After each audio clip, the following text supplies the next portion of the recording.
বিসমিল্লাহ আলহামদুলিল্লাহ রবিল আলমিন ওসালাত ওসালাম আলা রসুলিল করিম। সদ্য সুপ্রিয় শ্রোতাবৃন্দ, এই রমজান মাসে আরো কিছু গুরুত্বপূর্ণ বিষয় যেগুলো বাকি থেকে গেছে, আমি এগুলো বলা অপরিহার্য মনে করছি বা উচিত মনে করছি। সেই সমস্ত বিষয়ের মধ্যে খুবই গুরুত্বপূর্ণ একটি বিষয় হলো যে আমাদের সাদাকাতুল ফিত্র, এই জাকাতুল ফিত্র সম্পর্কে। সেটা হলো এটা যে আমরা এটা আদায় কখন করব। কেননা আমাদের বর্তমান সমাজে আমরা দেখতে পাই, আমরা এই যে জাকাতুল ফিতর আদায় করে থাকি, এর জন্য আমরা কি করে থাকি, 1-2 দিন পূর্বে তো আমরা দিয়ে থাকি, কিন্তু কাকে, এটা ভালো করে ভাবুন। আদায় কখন হবে? যখন হকদারের নিকটে সেই জাকাতুল ফিতর পৌঁছাবে তখন হবে সেটা আদায়। এবার আমরা কি করি, আমরা সেটাকে যাতে আদায় হয়ে যায় সেই জন্য আমরা ওটা সমাজের লোকের কাছে জমা করে দিই।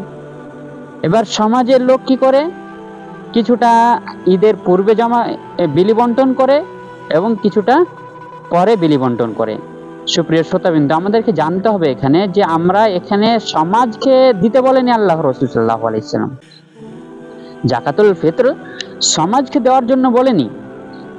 উল্টো করে নেবেন না কথাটা। আমি বলছি যে সমাজকে দিলে আদায় হয়ে যাবে সে কথা নয়। আদায় হওয়ার কথা হচ্ছে যে আমি যখন তার হকদারের নিকট পৌঁছে দেব তখন হচ্ছে আদায়। সুপ্রিয় শ্রোতাবৃন্দ, এখানে যদি সমাজের লোকেরা জনসাধারণের কল্যাণের স্বার্থে, তাদের সহযোগিতার স্বার্থে যদি তারা জমা নেই, তাদের কাছে এটা আমানত স্বরূপ হবে, তাদের দায়িত্ব হবে যে এটা ঈদের সালাতের পূর্বে যেন লোকেদের নিকট, দরিদ্রদের নিকট এটা বিলি বন্টন করে দেয়। কেননা রাসূল সাল্লাল্লাহু আলাইহি ওয়াসাল্লাম যে বলে দিয়েছেন সুস্পষ্ট হাদিস, সহিহ সুনানে আবি দাউদ হাদিস নম্বর 1609, যে মান আদ্দাহা, যে ব্যক্তি ওই সাদাকাতুল ফিতর আদায় করলো, মানে সেটাকে কমপ্লিট করে দিল, কখন? ক্বাবলা সলাতি, সালাতের পূর্বে, ফাহিয়া যাকাতুন মাকবুলাতুন, তাহলে সেটা কি হবে? যাকাত, মানে এটা গ্রহণীয় যাকাত হবে, মানে আপনার ফরজটা তখন আদায় হলো। ওমান আদ্দাহা বাদা সালাত, আর যে সালাতের পরে ওই সদকা আদায় করলো, তো সেটা কি হলো? ফাইয়া সাদাকাতুম মিনাস সাদাকাত, সেটা সাধারণ এমনি দান খায়রাতের মধ্যে হলো। তার মানে ভালো করে বুঝুন প্রিয় ভাতৃবন্ধু, যে এই একটুখানি যদি আমাদের লেট হয়ে যায় নামাজের পরে, তাহলে সেটা আমার সাধারণ সাদগার মধ্যে চলে আসছে। এখন আমি সমাজের লোককে দিলাম, তাহলে সমাজের লোক জমা করে রেখে দিল, তাহলে তার মানে কি হলো? আমি যদি একজনকে বলি যে জাকাতুল ফিতরটা নিয়ে যাও, দিয়ে জমা দাও, এবার সে কি করলো? সে নিয়ে যেতে লাগলো, যাকে বানালাম নিয়ে যাওয়ার জন্য সে তো কি হলো? ওয়াকিল বানালাম তাকে, মানে তাকে কাজটা সহযোগিতা করার জন্য তাকে আমরা ওয়াকিল বানালাম, যেন এই কাজটা আপনি সম্পন্ন করে দেন আমার হয়ে। তো সেই জন্য সমাজের মুরব্বী লোকেদেরকে আমরা কি করি, এই দায়িত্ব, এই আমানত দিয়ে থাকি, কিন্তু তারা অজান্তেই আমাদের এই ফরজকে একদম নষ্ট করে দেয়। সুপ্রিয় শ্রোতাবৃন্দ, আপনারা ভালো করে লক্ষ্য রাখুন, একটু সামান্য ভুলের কারণে, যার কারণে রাসূল সাল্লাল্লাহু আলাইহি ওয়াসাল্লাম এত শাস্তি, এত কঠোরভাবে বলে দিলেন যে সালাতের পূর্বে যে এটা আদায় করবে তার যাকাত হবে, গ্রহণযোগ্য হবে, আর যে সালাতের পর আদায় করবে তার এটা সাধারণ সাদকা বলে গ্রহণযোগ্য হবে। তো সুপ্রিয় শ্রোতাবৃন্দ, তাহলে সেখানে এত করার পরেও আজ আমরা মানে এত কিরকম আমাদের বুঝ, আমরা বুঝতে পারছি না যে সেটা আমরা সালাতের পরের জন্য রেখে দিয়েছি, সেটা পরে বিলি বন্টন করব। এমনকি আমাদের মধ্যে দেখা যায় যে এটা সালাতের আগে অল্প অল্প করে দিই আর অর্ধেক বাকি রেখে দিই। তার মানে বুঝুন যে আমাদের মুরব্বী লোকেরা আমাদের কল্যাণের স্বার্থে কাজ করতে গিয়ে আমাদের আসল জিনিসটা বিনষ্ট করে দিচ্ছে। এমনকি তারা মনে হয় নিজেরাও জানে না, বা জানলে পরে তার বাপদাদার প্রথা হিসাবে তারা এই কাজই করে আসছে। কিন্তু যদিও দেখতে যান যে এই বাপদাদার প্রথাটা কতদিন আগে থেকে, আপনি খুঁজে পাবেন খুব জোর হলে 200-300 বছর আগে থেকেই হবে। তার আগে কিন্তু এরকম প্রথা আপনি খুঁজে পাবেন না। এই যে আপনি সৌদি মামলাকা দেন, এখানে যদি আপনি নিজের হাতে যদি এটা জাকাতুল ফিতর আদায় করে দেন, এটা আপনার জন্য উত্তম হবে। কিন্তু কেউ যদি কল্যাণ স্বার্থে তারা আমানত নিয়ে যদি এই কাজটা করতে চায়, তাহলে তাদের জন্য করণীয় হলো আমার এই ফরজটাকে যথা টাইমে যেন সে আদায় করে দেয়। তো এখানে আমার বারবার বলার উদ্দেশ্য হলো এটাই যে আমাদের যাদেরকে আমরা জাকাত ফিতরা প্রদান করব তাদের কাছ থেকে অবশ্যই আমরা এটা হিসাব নেব ও তাদের কাছে জানতে চাইবো যে আপনারা যে এই সালাতের পূর্বে পূর্বে বিলি বন্টন করবে, তো যদি না করেন তাহলে জাকাতুল ফিতর দিয়ে দিন, আমরা নিজে বিলি বন্টন করব। এরকমটা হওয়া দরকার। না হলে আপনারা দেখেন একটা ফরজ ইবাদত, সেই জন্য আমি এত কড়া করে বলছি, কেন একটা ফরজ ইবাদত আপনার নষ্ট হয়ে যাচ্ছে, তো এটা যেন না হয় সুপ্রিয় শ্রোতাবৃন্দ। অনুরূপভাবে দ্বিতীয় একটি বিষয়ের দিকে আসি, সেটা হলো যে এই মাসে যে আমাদের সাহারি খাওয়া নিয়ে একটি খুব মারাত্মক ভুল যেটা আমাদের হয়ে থাকে, আমরা বারবারও বলে থাকি যে সাহারি খাওয়া অনেক সময় আমরা সময়ের আগে খেয়ে নিই।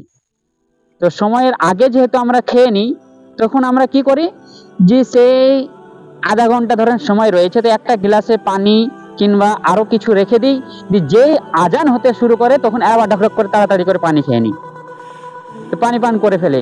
তো এইটা হচ্ছে খুব মারাত্মক একটা ভুল।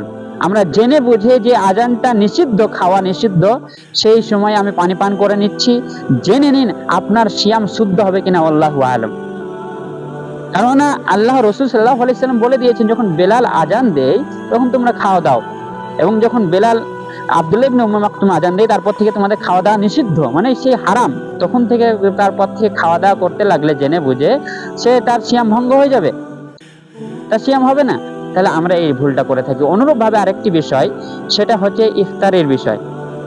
এখন বর্তমানে একটি হাদিস যেটা এসেছে, যে হাদিসটা রাসূল সাল্লাল্লাহু আলাইহি সাল্লাম বর্তমানে এসেছে কি মানে বিষয়টা মানে উল্টো ভাবে তুলে ধরা হচ্ছে, যে আল্লাহ রাসূল সাল্লাল্লাহু আলাইহি সাল্লাম বলেন লা ইয়াজালুন নাসু, লোকেরা ততদিন পর্যন্ত কল্যাণে থাকবে, বিখাইরিন, কল্যাণের মধ্যে থাকবে, মা আজ্জালুল ফিতর, যতদিন তারা ফিতরার মধ্যে মানে ইফতারি করতে জলদবাজি করবে, তাড়াহুড়ো করবে।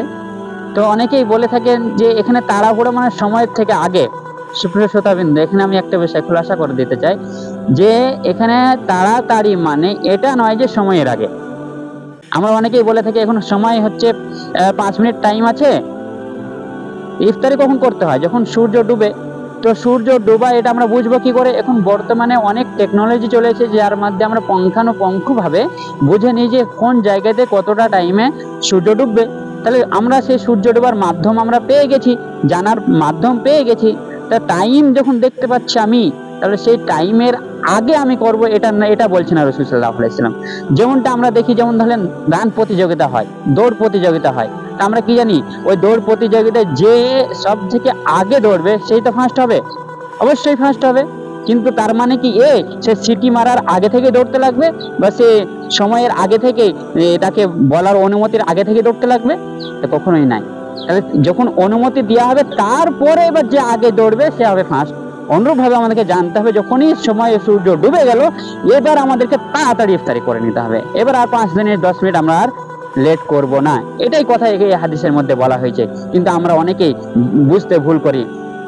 সুপ্রিয় শ্রোতাবৃন্দ, অনুরূপভাবে আরেকটি বিষয় যেটা আমি আপনাদের সামনে তুলে ধরব, সেটা এই বর্তমান সময়ে আমরা দেখতে পাই যে এই হারাম শরীফে আমি নিজেও সালাতুত তারাবি ওখানে পড়েছি। তো ওখানে 10 রাকাত সালাতুত তারাবি পড়া হয়েছে। এখন এটা নিয়ে বিভিন্ন আলেমদের মতামত, বিভিন্ন আলেমদের বিভিন্ন রকম কথা। কেউ কেউ বলছে যে এই সালাতুত তারাবি নাকি যে বানাওটি হাদিস, কেউ বলছে এটা কোনো হাদিসেই নেই। অথচ সে যদি দেখে সুনানে আবি দাউদ খুলে দেখে হাদিস নম্বর 1137, সহিহ বুখারী খুলে দেখে হাদিস নম্বর 1147, তাহলে সে জলজান্ত তার প্রমাণ পেয়ে যাবে। ঠিক অনুরূপভাবে এমনকি এটাও বলে দিচ্ছে যে এটা একটা ষড়যন্ত্র। মানে ভাবা যায় এত সুন্দর সে একটা হাদিস থাকার পরে যখন কাবা ঘরে এখন সেই আমলটা চলছে, তখন বলছে নাকি সেটা ষড়যন্ত্র। তো এই বিষয়ে আমাদেরকে একটা কথা যেটা আমি স্পষ্ট করে বলে দিতে চাই, সেটা হলো যে রাত্রের সালাত, যে তাহাজ্জুদের নামাজ হোক, রমাজান আমি তারাবিই পড়ি, তো এটা অ্যাকচুয়ালি বৈধ হচ্ছে সালাতুল লাইলি মাসনা মাসনা, যে রাত্রের নামাজ হচ্ছে 2 রাকাত করে। ফাইদা খাশিয়া, যখন তোমাদের মধ্যে বা কে যখন ভয় করবে কি রাত শেষ হয়ে যাওয়ার, ফজর হয়ে যাওয়ার, তখন সে যেন কি করে 1 রাকাত সালাত কায়েম করে নেয়, যেটা তার জন্য বিতর হয়ে যাবে।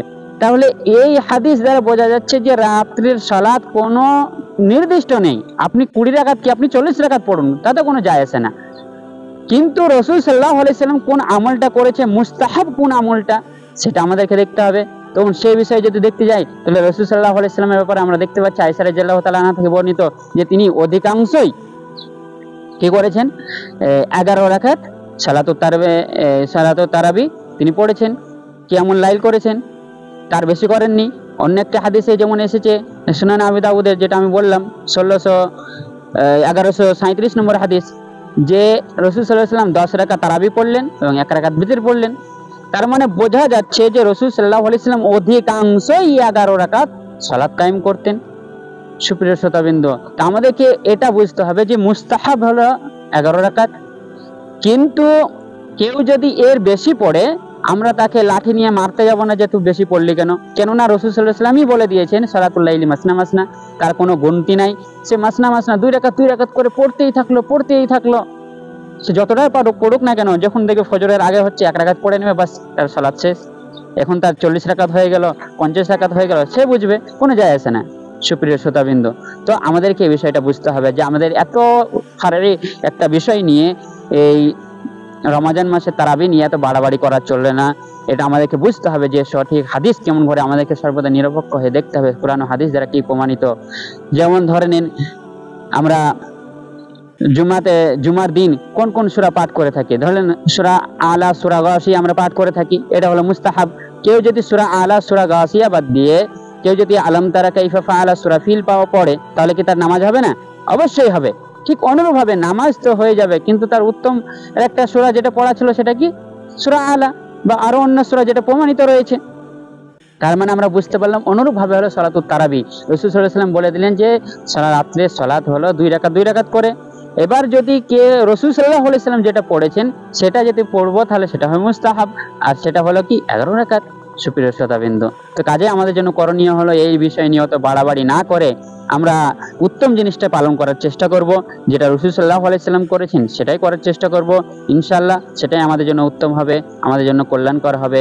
অবশেষে আল্লাহ তাআলার কাছে দোয়া করি, আল্লাহ তাআলা যেন আমাদের সকলকে সঠিকভাবে এই জাকাতুল ফিতর প্রদান করার এবং সাহারি ও ইফতারি করার তৌফিক দান করেন, আমিন। এবং সালাতুত তারাবির সঠিক বুঝ দান করেন, এবং সালাতুত তারাবি আমাদেরকে পড়ার তৌফিক দান করেন, আমিন। আসসালামু আলাইকুম ওয়া রাহমাতুল্লাহি ওয়া বারাকাতুহু।